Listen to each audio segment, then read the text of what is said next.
pourquoi le protocole que vous avez décidé aujourd'hui est-il gagnant pour la commune et pour le délégataire? Je pense que pour les deux, c'est du gagnant-gagnant parce que un procès n'est jamais bon pour personne, y compris pour Engie.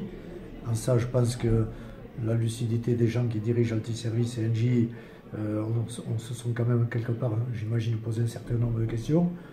Donc des enjeux dans la vallée sont importants également, pour ce qui les concerne, sur les concessions par exemple. Mais en même temps, pour le gagnant pour la commune de la Reims, parce que bon, la somme qui nous était, sur laquelle il venait faire une requête de 13 millions d'euros, contestable, et comme vous l'avez vu, qu'on pouvait certainement réduire de moitié, très certainement réduire de moitié. Trouver cet accord à 1,5 million pour la commune de la Reims, c'est quand même une très bonne chose. Bon, je ne parle pas des 200 000 euros sur les biens de retour et biens de reprise liés à la structure du domaine skiable. Donc c'est pour ça que je dis que c'est du gagnant-gagnant. L'avenir de la station d'hiver, est-ce qu'elle est assurée pour autant? Alors là, l'avenir de la station d'hiver, comme je le disais dans mon propos, tout est à repenser, tout est à rebâtir.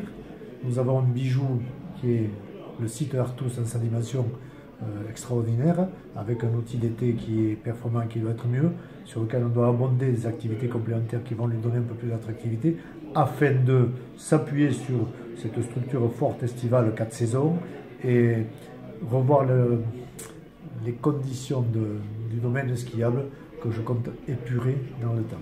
Et est-ce que vous seriez pour un retour de l'EPSA, la gestion de la station? C'est prématuré pour le dire tout ça. C'est prématuré. Vous savez qu'avec Jean-Jacques Lasserre, nous avons travaillé sur l'ensemble comité de pilotage sur un projet territoire Gourette Artus Espagne. Ceci va faire l'objet de discussions que nous devons lancer sur ce territoire-là, et Artus devra s'inscrire dans cette réflexion globale, bien évidemment.